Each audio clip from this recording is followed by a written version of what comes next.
n'est-ce pas? Alors, thank you so much for being here, distinguished guests. Thank you for joining us in this absolutely magnificent gallery.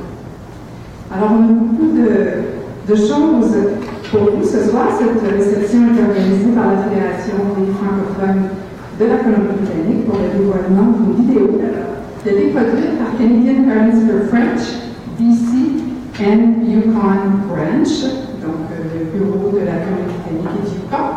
C'est un documentaire en français et en anglais qui fait la promotion de l'histoire des francophones de la Colombie Britannique et aussi de la présence française depuis les toutes premières années d'existence de cette Colombie britannique. Alors, cette réception s'inscrit dans toute cette programmation à l'occasion des 2 semaines des célébrations des rendez-vous de la francophonie qui ont lieu du 9 au 25 mars. On célèbre la langue française, nos activités francophones ainsi que le dialogue entre les diverses communautés. Les organismes Canadian Parents for French et la Fédération des francophones de la Colombie Britannique sont fiers de contribuer à ces rendez-vous et adhèrent tout à fait cet axe de ce grand événement. Donc, on vous invite ce soir à célébrer la richesse de la cohabitation, plus particulièrement le dialogue et la collaboration entre les francophones et les francophiles. Cette soirée en est un bel exemple. Canadian Parents for French et la Fédération des francophones de la Colombie Britannique were proud to welcome you to this unveiling of a video documentary produced by Canadian Parents for French and entitled The History of the Francophonie in British Columbia. This video, made in both French and English, promotes the Francophone's contribution to the history of British Columbia and the use of French language in our province predating its entry into the Canadian Federation. Not everyone knows that, right? This reception is one of many events marking the Rendez-vous de la Francophonie. Every year, during 2 weeks, Canada celebrates its Francophone heritage from coast to coast. Canadian Parents for French and la Fédération des francophones de la Colombie Britannique are proud to contribute to this celebration and to promote the rendezvous. Both our organizations would like to thank you for attending this event. Thank you for being here, for celebrating our heritage and the collaboration between francophones and francophiles. Ce soir, nous avons parmi nous des invités spéciaux que je voudrais vous présenter. We're very proud to extend our warmest welcome to our distinguished guests tonight. Thank you for joining us tonight.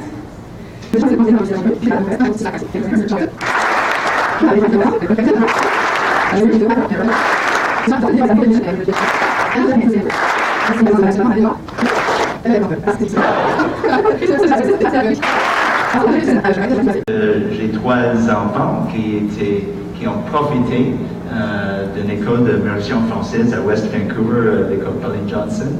Et je suis très heureux parce qu'ils ont profité d'avoir le deuxième langue officielle. Et aussi, moi, je suis fier d'être une personne qui habite ici à la Colombie Britannique et dans la communauté des langues officielles à Ottawa. Nous entendons de temps en temps que la Colombie est la province où la langue française épanouit maintenant. À cause de l'association, à cause de ce genre de projet, et c'est vraiment quelque chose de bon pour nous, comme British Columbians. Et toi, notre gouvernement appuie bien la dualité de nos langues ici au Canada avec la feuille de route, the roadmap for Canada's duality, a $1.2 billion investment over 5 years, which is showing great signs of promise around the country. And the fourth reason is, as I said to someone in the House of Commons recently who asked me, are you speaking French with me because you want to practice your French? And without thinking, I said, no, j'aime parler français.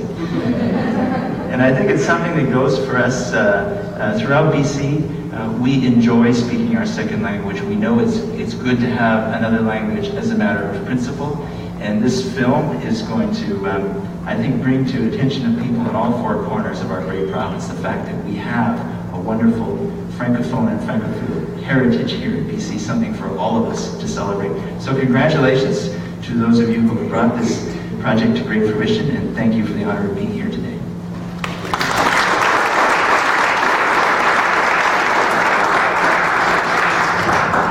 Merci beaucoup, Monsieur Weston. Je voudrais inviter Madame Fry maintenant à venir nous adresser la parole. Madame Fry, thank you.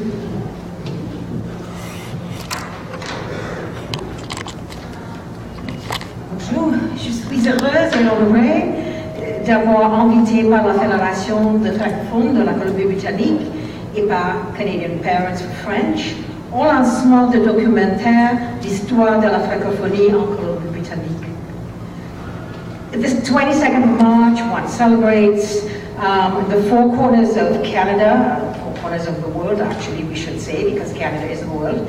And we will celebrate our rich history, beginning with the voyageurs who introduced and connected us to the French language and culture under the French global presence, even in those early years. À Cap-Belle River, sur l'île, à Kelowna, dans le nord de la Colombie-Britannique, et à Mayagville, le patrimoine britannique-colombien a été enrichi par la culture et par les valeurs de ces premiers voyageurs. Nous sommes fiers de célébrer au Canada les valeurs communées à la francophonie, dont notre foi partagée et les droits de la personne, la démocratie et la paix. Mais plus important encore, notre engagement commun envers la justice sociale et la laïcité. La langue française fait partie intégrante de l'identité canadienne. Le Canada est en chef de file de la francophonie en raison de sa dualité linguistique et de son engagement en matière de protection, de promotion de la culture et de la langue française. The history in BC is not derived from a Quebec heritage only, but through an early direct link to France through the voyageurs. Many Francophone families in BC can trace their roots directly to France. Few Canadians are aware of this. This audiovisual history will tell that story and will give BC its place as a French heritage province. So I'm pleased to be at this launch. I'm proud to boast of BC's Francophone heritage to Canada and the world. I fought when I was minister to have this heritage recognized, to get the community in British Columbia the funding needed to keep French language and culture vibrant. I thank the Fédération for teaching me and inspiring me with their passion in this regard, so we could build the library and the Théâtre de 16e and celebrate each summer the joy of the Festival d'été. I work closely with the Parents for French to get their own school board and to develop strong French immersion schools in BC, which continue to open their arms to a record number of British Columbians who eagerly want to learn French as a second language. In some ways, the launch of this audiovisual documentary is your triumph, your vindication. Thank you for allowing me to share it with you. Congratulations.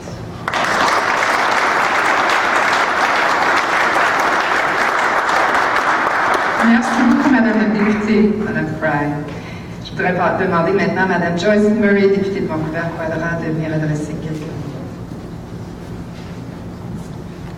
Merci beaucoup, merci. Et je suis aussi très contente d'être ici parmi vous et parmi toutes les familles, les parents qui sont venus de tous les quatre coins de notre région pour célébrer cet événement. Et je tiens à remercier aussi les deux organisations qui ont fait ce travail.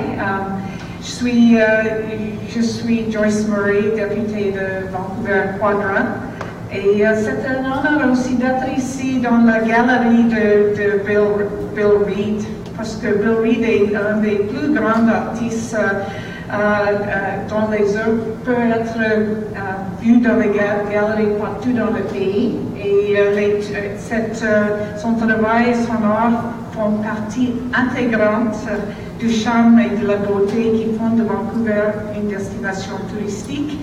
À ne pas manquer. Moi, je suis porte-parole de la tourisme, alors c'est pour ça que c'est aussi important pour moi. Je suis très heureuse d'être ici pour célébrer le sort de la communauté franco-colombienne.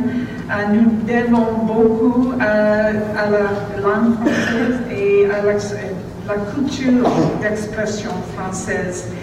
La française demeure la deuxième langue la plus parlée en Colombie Britannique et ce film rend hommage au fait francophone de son importance et tant pièce fondatrice de notre identité canadienne.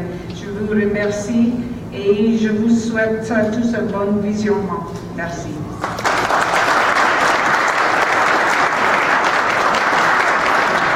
Merci beaucoup, Madame Dalton. J'aimerais inviter maintenant, I would like to invite Councillor, Monsieur Dalton. Pardon, Madame Murray. Monsieur Dalton, député provincial de Meggs Mission. Monsieur Dalton, s'il vous plaît.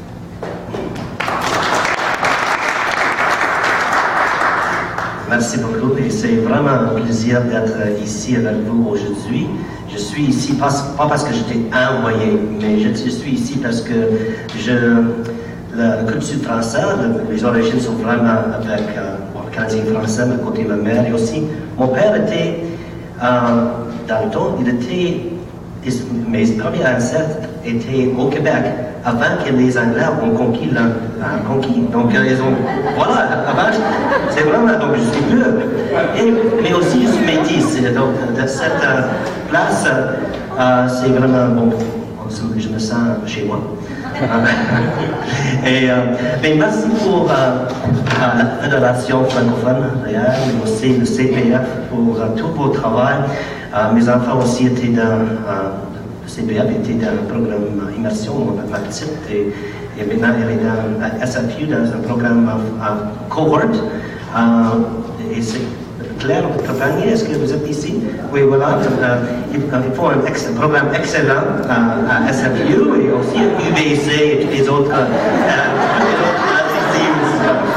Et merci, vraiment merci à tout le monde ici pour votre contribution à la langue. Et moi, je crois vraiment que oui, on a beaucoup de personnes des autres pays et on est ouvert à ça, des personnes de la Chine, on est dans la 3e, 4e, 5e génération, mais vraiment au cœur, moi je crois que c'est la relation qu'on a avec les Français, Canadiens français, les Autochtones et les Anglais qui vraiment ont fait le commencement de l'esprit ouvert pour les autres pays. Donc, le pays du Canada est le pays le plus multiculturel au monde. Et je crois que vraiment, la langue, le français et notre peuple, c'est vraiment, l'origine, c'est là. Donc, merci encore pour ce que vous avez fait et j'entends le moment qu'on va voir le film.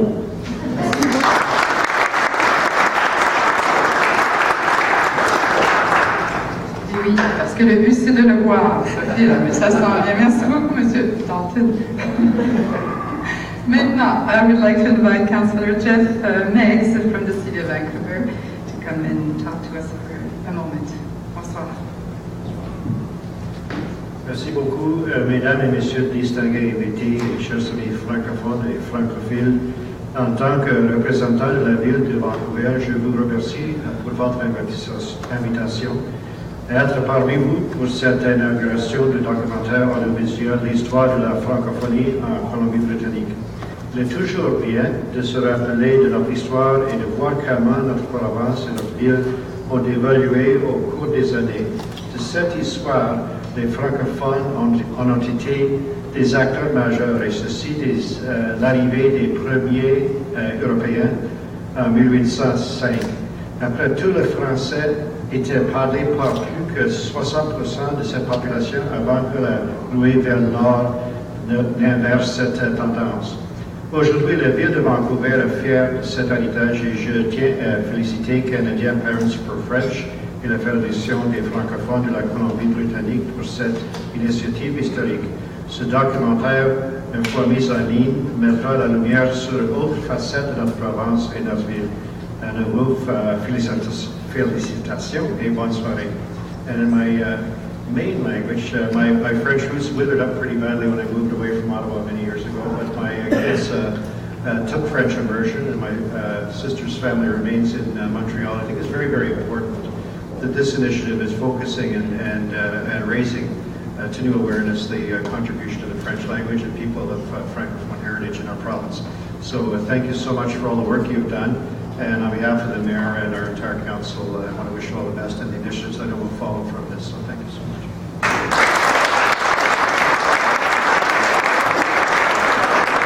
Merci, monsieur. Parlons d'histoire, justement. Vous savez, 6 Canadiens français faisaient partie des voyageurs qui ont traversé, en compagnie d'Alexandre Mackenzie, rien de moins, ce fameux continent nord-américain, et ça, c'était pour la première fois. C'est une aventure qui les a amenés à découvrir le territoire qui est aujourd'hui la Colombie Britannique. Alors, to talk to us about the first francophones in British Columbia, who better than Dr. Jean Barman? Madame Barman, Dr. Barman, is an emeritus teacher at UBC, a well-known historian in our province. She's currently writing a book on the history of francophones in British Columbia. Dr. Barman? And please excuse me, I no longer speak in French. My husband is a historian in Brazil, excuse me, and we spend a lot of time in Portuguese as a language, and my French becomes Portuguese within 60 seconds. I'm not going to attempt it, I apologize. The last few years, fur trade historian Bruce Watson and I have been completing a manuscript which turns the history of French Canadians. And I've been invited, I just want to give you a taste of what we're going to do, what we are doing, and it's like a warm-up act for the video. No. Is this going to work? I want to do this, or can I do this? This one.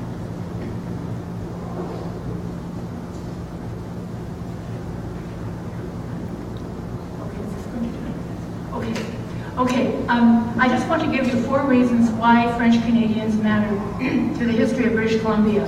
First, they made possible the original arrival of newcomers across British Columbia through the overland crossings. Secondly, they sustained the ensuing economy, which is the fur economy, which is the principal economy in British Columbia until the gold rush started in 1858. Third, they eased relations with Indigenous peoples. And fourth, I want to argue they saved British Columbia for Canada. Don't laugh. This is true. As true as things historians say are ever true, which is somewhat, I just want to remind us all of the larger context, and that is until the middle of the 18th century, the half of North America was French. It was part of a large French empire.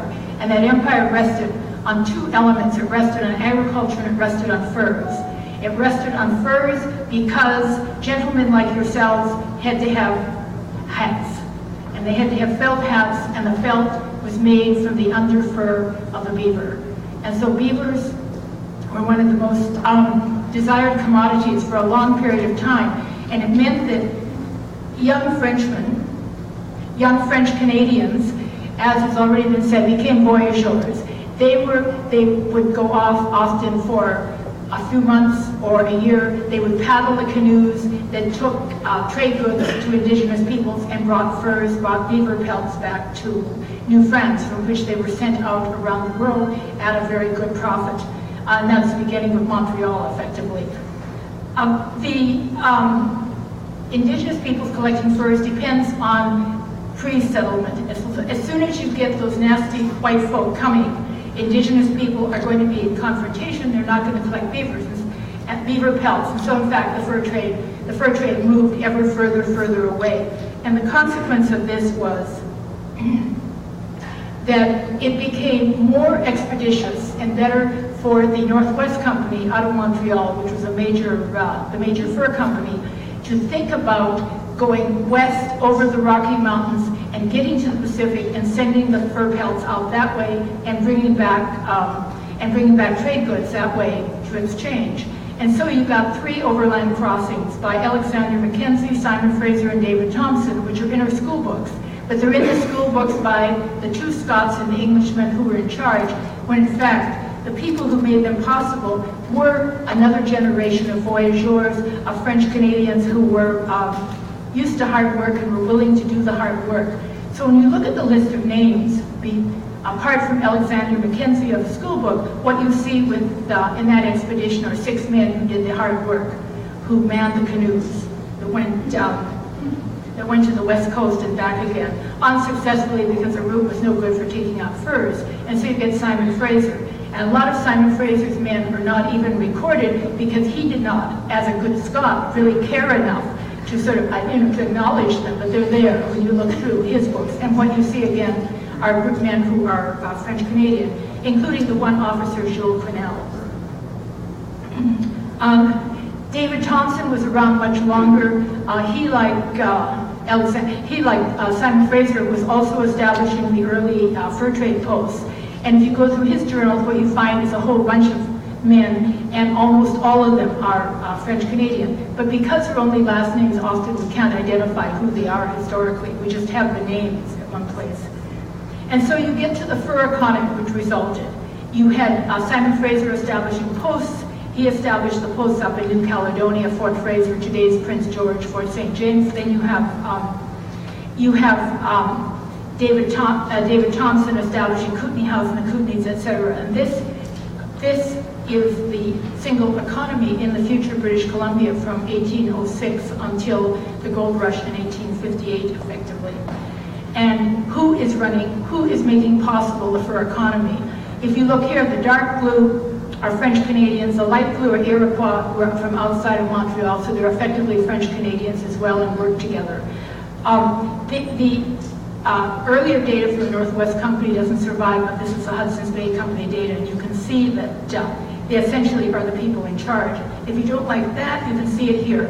If you look everybody above the green line, you have the Iroquois, and then you have the French Canadians, who are effectively making the fur economy possible in British Columbia.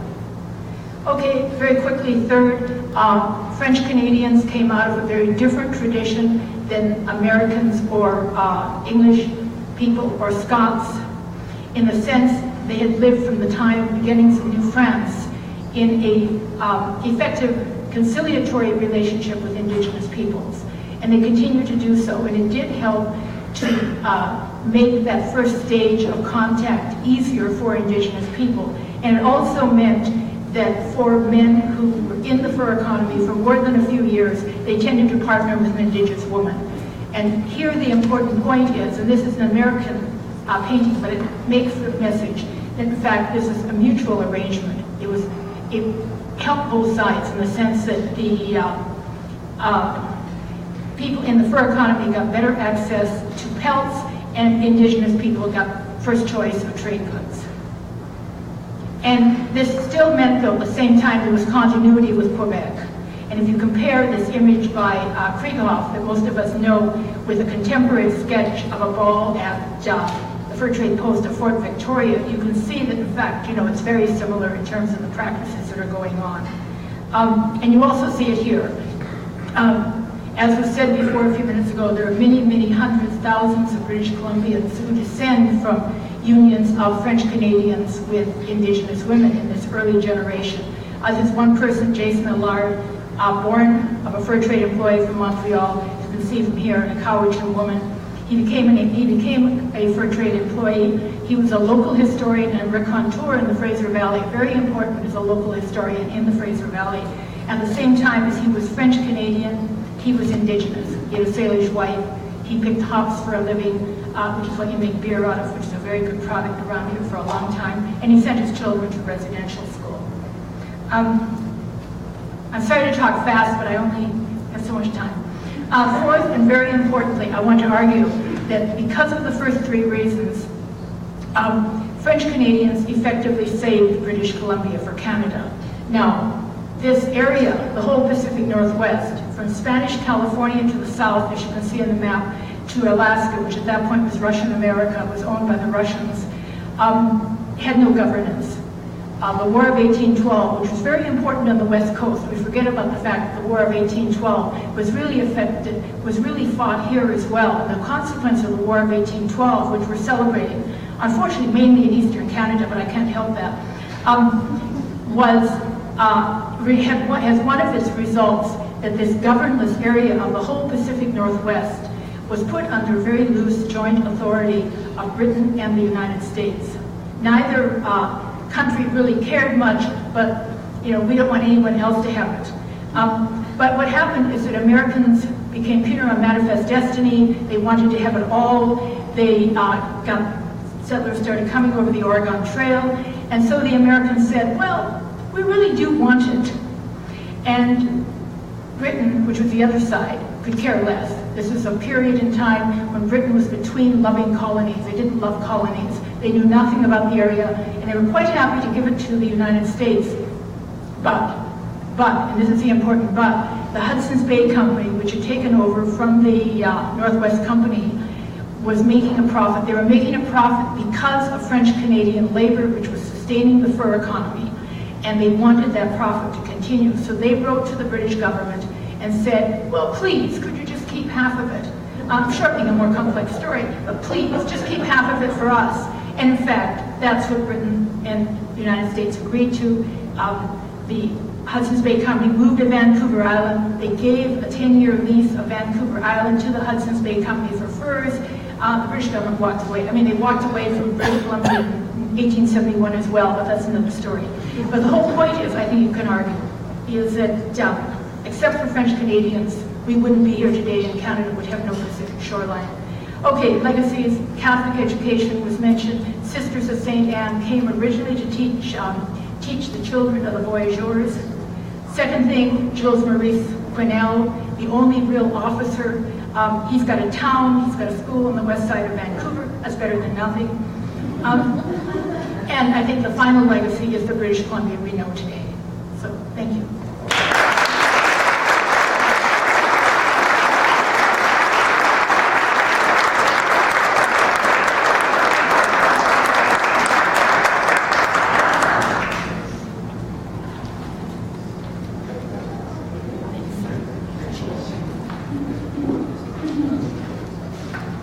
Thank you very much, Dr. Barman. Eh bien, comme on peut voir, aujourd'hui, le français n'est plus vraiment la langue de majorité comme elle le fut au début de son histoire, avant la ruée vers l'or, avec la ruée vers l'or et l'arrivée massive des immigrants. Mais on compte aujourd'hui plus de 300 000 personnes pouvant s'exprimer en français. Depuis 20 ans, l'engouement que suscite le français dans la population britanno-colombienne est assez extraordinaire.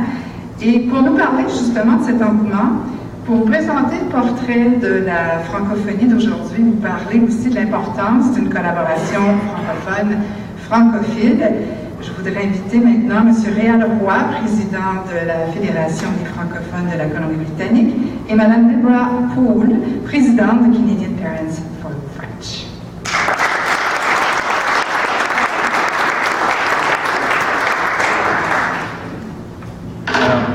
Bonjour, messieurs les députés et madame la députée, mesdames les députés et messieurs les députés.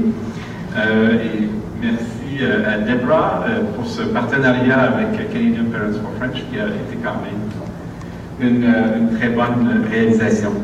Je suis particulièrement heureux de représenter la Fédération des francophones de la Colombie Britannique ce soir. Cette soirée est un hommage à notre grande communauté, celle qui regroupe plus de 300 000 personnes, comme Monique le disait. Tous ces gens qui aiment vivre et parler en français et qui savent qu'ils font partie d'un grand pays, un pays qui a deux langues officielles, le français et l'anglais, deux lentilles qui nous permettent de comprendre le monde différemment, deux manières d'appréhender cette belle province et de vivre dans ce beau pays. Selon moi, faire une vidéo qui raconte l'histoire des francophones de la Colombie-Britannique, c'est affirmer que l'on fait partie d'une longue tradition. C'est aussi partager un héritage avec ceux venus d'autres horizons et qui forment cette grande communauté linguistique de la francophonie britanno-colombienne. Sans savoir, tous ces parents qui veulent que leurs enfants parlent et apprennent le français, comme les gens de Canadian Parents for French le savent très bien, soit dans nos écoles francophones, soit dans les écoles d'immersion, sont des artisans. Et ces artisans le sont par le simple fait de choisir de parler français et permettre la construction de ce grand espace francophone qui permet une grande diversité culturelle. Nous devons travailler ensemble au renforcement de cet espace. C'est parfois difficile en Colombie Britannique de faire comprendre aux gens qu'il y a plus de gens qui parlent français que d'autres langues qui sont très belles par ailleurs. J'ai appris le chinois, je trouve que c'est une langue fantastique, mais le français est quand même la deuxième langue la plus parlée et la langue officielle du pays.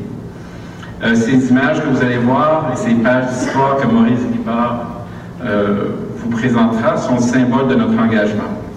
Les équipes de la FFCB, de Canadian Parents for French, voulaient que cette activité s'inscrive dans le cadre des rendez-vous de la francophonie.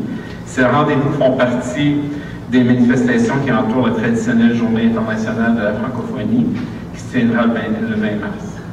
Cette célébration est organisée chaque année dans le monde entier pour promouvoir la langue française et ses multiples expressions culturelles. Pendant les rendez-vous, c'est toute la francophonie canadienne qui est en fête. J'aimerais, by closing, I would like just to thank Dr. Barman for this excellent presentation. I think this is very nice to see how important French settlers have been in BC and remain today. This is often the fact that we forget, is that the Francophone community is growing, it's not diminishing. There are more people learning French, and this community, whether in Francophone organization or in Francophile organization, this is a large community where everyone is welcome. Donc, je tiens à remercier en terminant les équipes de Canadian Parents for French. On a une très belle relation depuis quelques années avec Canadian Parents for French. On pense que c'est très important d'établir ces contacts et de s'entraider.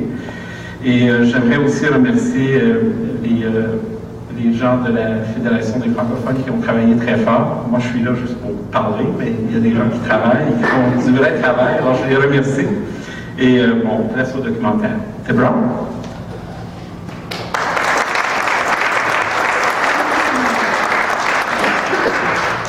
Thank you.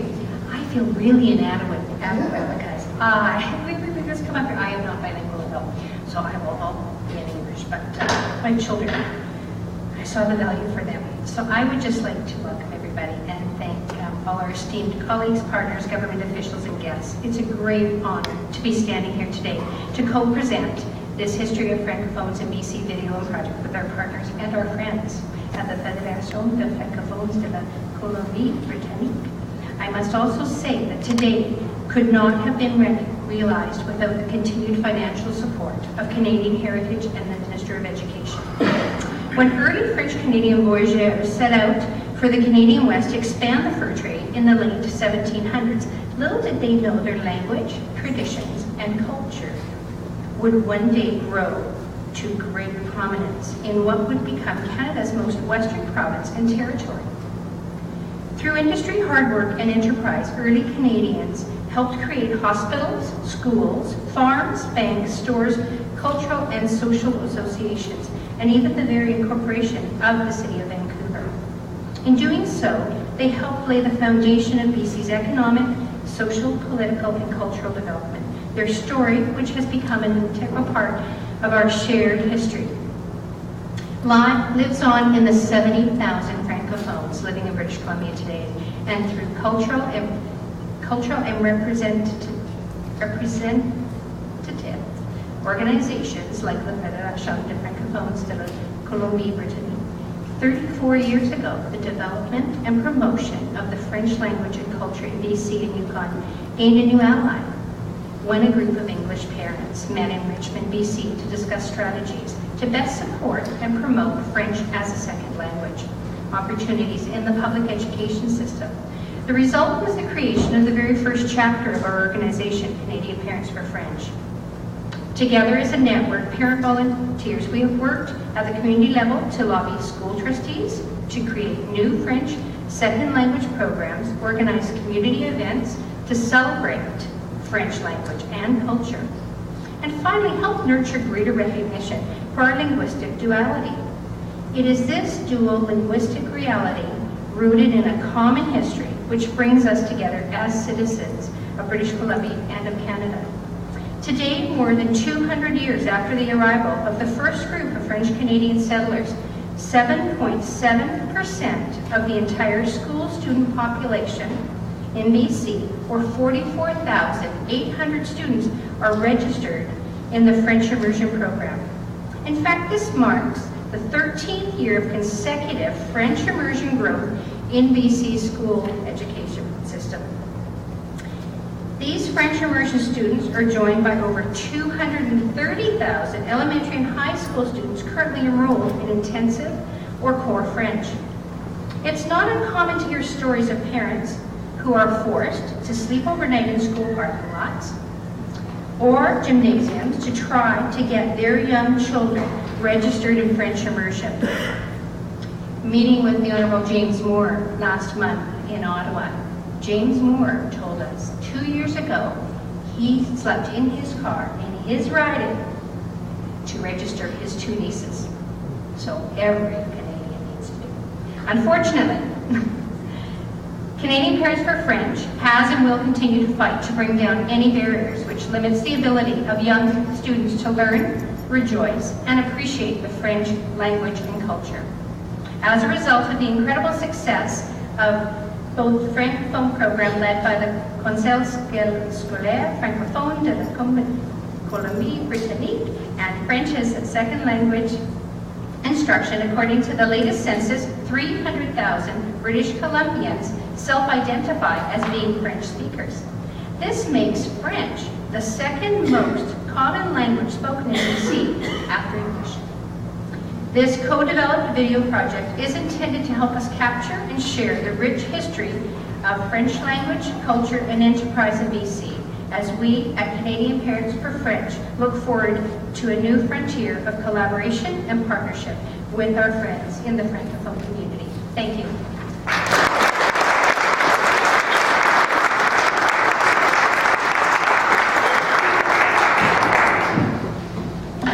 Merci beaucoup, Monsieur Roy et Madame Poul. Vous êtes probablement maintenant impatients comme moi de voir ce document. Mais j'avance encore un petit moment, et ça va être fort intéressant parce que c'est un orateur extraordinaire, pour nous donner une idée du contenu. Comment le contenu, quelle a été l'inspiration pour faire ce documentaire-là? Et nous raconter quelques anecdotes sur la production justement de ce film. J'aimerais inviter le narrateur, M. Maurice Guibord, président de la Société historique francophone de la Colombie Britannique, à venir nous parler un petit peu. We're getting closer to the moment we've been all waiting for, to showing us the video. But first, let me briefly introduce the guest speaker in that video, M. Maurice Guibord, President of the Francophone Historical Society of British Columbia.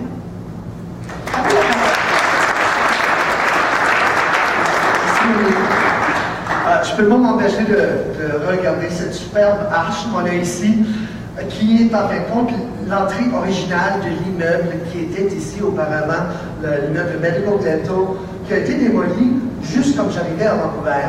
C'était le seul immeuble où vraiment les gens ont fait un cordon humain autour de l'immeuble pour le protéger. Puis finalement, il a disparu. C'était le deuxième en importance dans le style art déco après le Marine Building.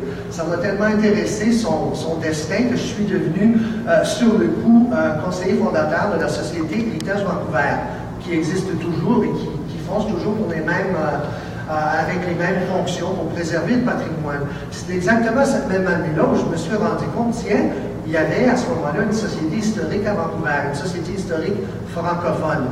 Et c'est là que je me suis joint pour aider à dénicher le patrimoine francophone qui existait auparavant en province et qui était quand même dissimulé.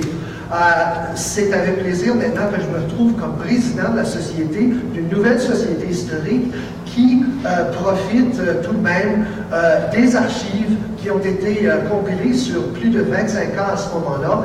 Et voilà, j'y reviens. En fin de compte, la vidéo que vous allez voir a été compilée à partir de photos qui proviennent de nombreuses archives en province. Elles ont été compilées dans le contexte de recherche que j'ai effectué lorsque Mme Barman et moi avons été invités à faire des présentations sur l'histoire des francophones en Colombie-Britannique pour le programme d'éducation en continu de SFU, ceci dans le cadre du City Programme de la ville de Vancouver l'an passé, le 125e anniversaire. Donc nous voilà, on célébrait le 125e anniversaire de notre ville en mettant en relief pour la première fois l'histoire des Canadiens français en province. Puis on voulait 6 conférenciers, puis il y en avait combien, Jim? Il y en avait 2, hein? Mais que finalement, on fonce, Jim et moi, et on explore ce domaine qui vaut la peine sur lequel il vaut la peine de mettre plus de lumière, bien sûr. On entame donc davantage de recherches sur la présence active des francophones dans notre histoire. Certains faits étaient déjà assez bien connus grâce aux cours qu'offrait déjà Mme Barman à UBC, tandis que bon nombre de sources et de publications recelaient de véritables trésors sur une présence dont l'ampleur était jusqu'à ce moment-là inconnue. Par exemple, il m'est arrivé à plus d'une reprise de trouver un livre sur une petite communauté, et j'ouvrais, c'était des histoires locales. Parfois, le seul document qui existait, c'est disait, John Smith a été le premier colon ici, puis il a acheté sa terre de Joe Larivière. C'était qui le premier colon? Hein? Donc, et voilà, il y a beaucoup à creuser, beaucoup à déterrer.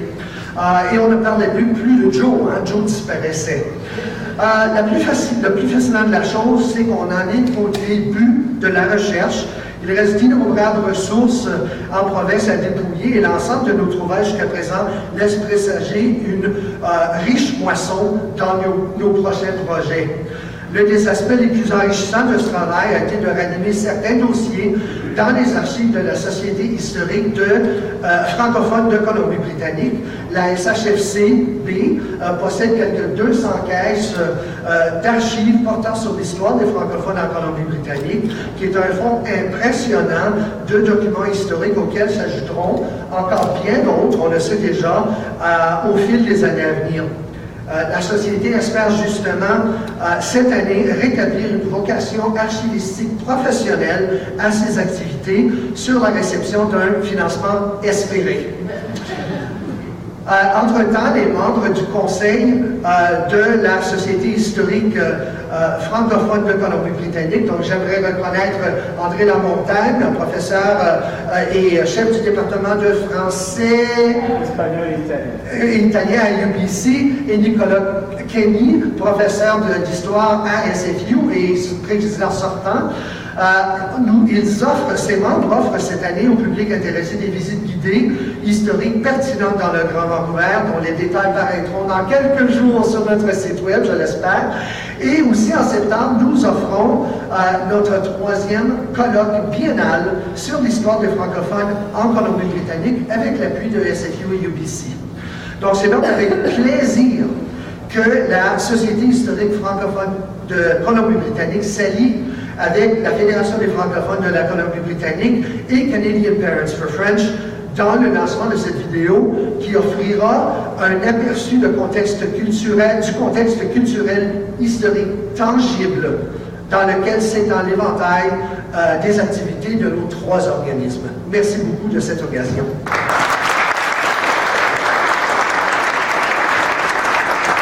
Merci beaucoup, Maurice. Alors, je pense qu'on est prêt à présenter notre document qui dure 12 minutes, donc 6 en français, 6 en anglais. C'est juste. Ça y est? D'accord.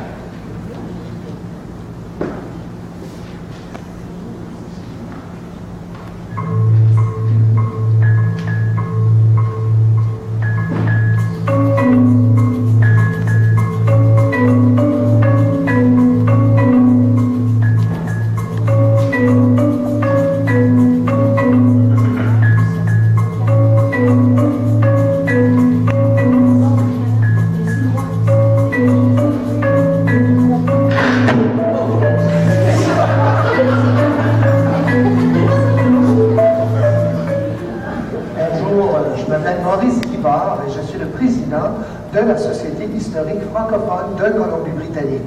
Je suis là aujourd'hui pour vous parler un peu de l'histoire des Canadiens français en Colombie Britannique. Cet article du journal The Province de 1967 signalait qu'à ce moment-là, les Canadiens français étaient déjà difficiles à décerner. Ça n'a pas toujours été le cas.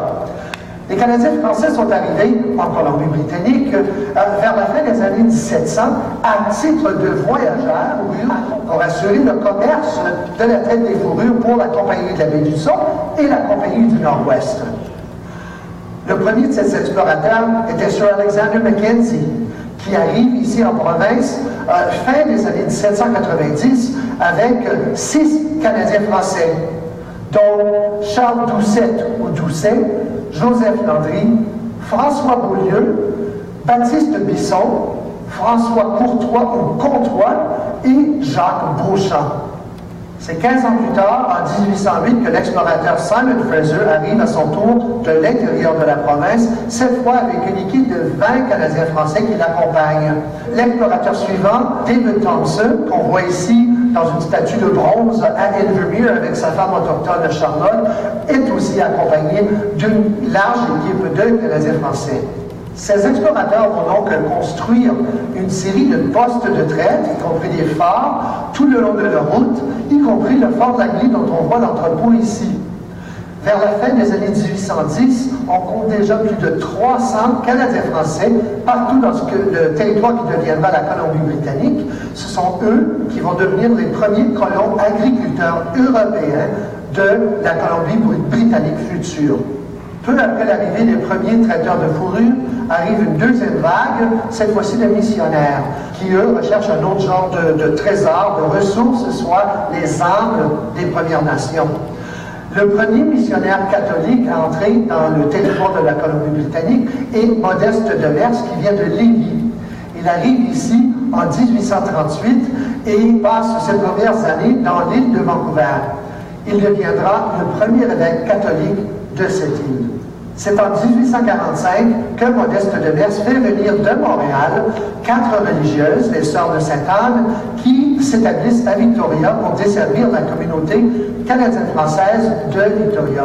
Et elles vont construire une toute petite école qui deviendra en 1871 l'Académie Sainte-Anne que voici. Un superbe exemple d'architecture française et québécoise. C'est à ce moment-là que la couronne britannique prend un intérêt particulier dans le territoire de la Nouvelle-Calédonie, qui deviendra la Colombie-Britannique, pour s'assurer qu'elle ne tombe pas dans les mains des Américains. 2 autres personnages religieux importants dans l'histoire de la province sont les suivants: le père Charles Pandouzy, qui arrive de Marseille en 1858, d'abord à l'île de Vancouver, et qui ensuite se rend à l'intérieur, dans l'Okanagan, en 1859, avec quelques Canadiens français, pour établir la mission qui deviendra la ville de Kelowna. C'est lui qui va y planter les premières vignes, les premiers arbres fruitiers, et qui importera le premier bétail aussi. Mère Joseph du Sacré-Cœur, née Esther Parizeau de Saint-Elzéar au Québec, arrive avec les Sœurs de la Providence dans l'ouest de la Colombie-Britannique, ceci au début du 20e siècle. C'est elle et son équipe qui vont construire le premier hôpital Saint-Paul de Vancouver. Voici la version actuelle de l'hôpital Saint-Paul sur la rue Buran à Vancouver. La mère Joseph et son équipe d'ouvriers ont construit leur hôpital original, là où se dresse aujourd'hui la section centrale de l'hôpital. Avec l'arrivée de plusieurs groupes de religieuses et religieuses, nous voyons s'installer en province un style architectural propre au Québec et à la France, dont, par exemple, l'Académie et le couvent Sainte-Anne, que voici à New Westminster, construit en 1878. Ce deuxième immeuble, le collège Saint-Louis, construit par les Oblats pour les jeunes garçons à New Westminster en 1886. Les 2 immeubles ont été depuis démolis. Des Canadiens français de diverses professions arrivent aussi à Vancouver. Voici Paul-Louis François-Xavier Marnette de Montmagny au Québec, qui arrive vers les années 1880. Il est ingénieur avec le chemin de fer du Canadien Pacifique. Il accompagne le chef des ingénieurs, M. Camby, et c'est grâce à M. Marmel que nous avons, entre autres, la première station du Canadien Pacifique que nous voyons ici, avec l'arrivée de ce célèbre premier train transcontinental qui arrive à Vancouver en 1887. A large part of the Cole Harbour section of downtown Vancouver has been reclaimed from the sea over the last 100 years. So behind me is the approximate area where the first Canadian Pacific Railway station was erected as designed and built by François-Xavier Marmette. Among the early Francophones arriving in Vancouver were several commercial entrepreneurs, one of which was François-Xavier Martin, standing here second from the left. He actually built his first general store very successfully on Cordova Street. He and Marmette were both founders of the Vancouver Pioneer Society, and Martin actually was one of the signatories of the petition to have Vancouver declared a city. François-Xavier Martin built his clothing store in the spot directly behind me. It was destroyed in the Great Vancouver Fire of 1886, and the building we see now was built shortly thereafter. On this block alone, 3 French Canadians operated successful businesses as of the early 1890s. Another significant entrepreneur for the French Canadian community was this gentleman, Louis Cartier, who with his brother Hormidas arrived from Quebec just before the 1886 Vancouver fire. He bought the lot where the Tremont Hotel used to stand and built this building, the very first brick building in Vancouver, where he re-established the Tremont Hotel. And it was in this building in September 1886, according to this newspaper article, that the French Canadians met for the first time to establish the very first cultural and literary association for the French Canadian community. Marie-Louise Kern arrived with her sister Salomé from Alsace-Lorraine in France in the 1890s. As educated young women, they established Granville School on Harrow Street in the West End as a private school for young ladies. It was in this school that in 1904, l'Alliance Française in Vancouver was formed. Another Frenchman, Joseph Guichon, followed his brothers to the West Coast in the 1860s. Eventually, they operated what became the largest cattle ranches in the British Empire in the interior of the province. Afterwards, Joseph purchased this hotel, one of the few survivors of the New Westminster Fire. It became the Guichon Hotel, the toast of the town. Retaining this hotel, he went off to present-day Ladner, where he built a dock, a hotel, and a general store in what became Port Guichon, a thriving little town until its demise at the First World War. When the banking and commercial core of Vancouver was being built along Hastings and Pender Streets in the 1910s, one major institution came in from Quebec, and this was the Crédit Foncier Franco-Canadien that built this palatial bank in 1914. It's still there today, though few people notice the name. The building of the Crédit Foncier Franco-Canadien at the corner of Hastings and Hornby has not changed much over the decades, but as you can see, there's a whole new generation of skyscrapers moving into the neighborhood. We can't speak of the Francophone community in British Columbia without mentioning, of course, the village of Maillardville or Millardville in present-day Coquitlam. In 1909-1910, the Canadian Western Lumber Company, needing trained employees, brought in 2 trainloads, over 400 French Canadians, families this time, from Rockland in Ontario and Hull and Sherbrooke in Quebec. This enclave became the largest French Canadian community west of St. Boniface. Another well-established Francophone businessman was Télésport Marion from Quebec, who built his well-known general store in Quesnel. Quesnel itself was named after Jules Quesnel, a lieutenant of the explorer Simon Fraser. It was in 1945 that was formed in Vancouver the Fédération des Canadiens Français de Colombie Britannique.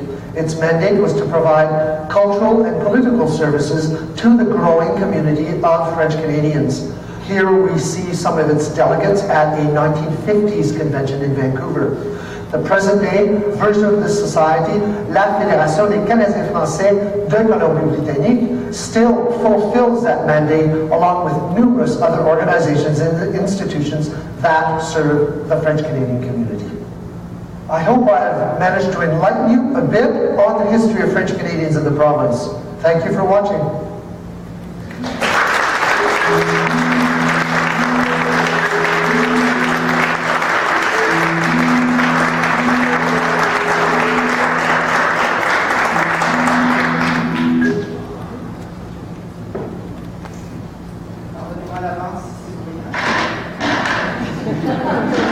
Like an old war.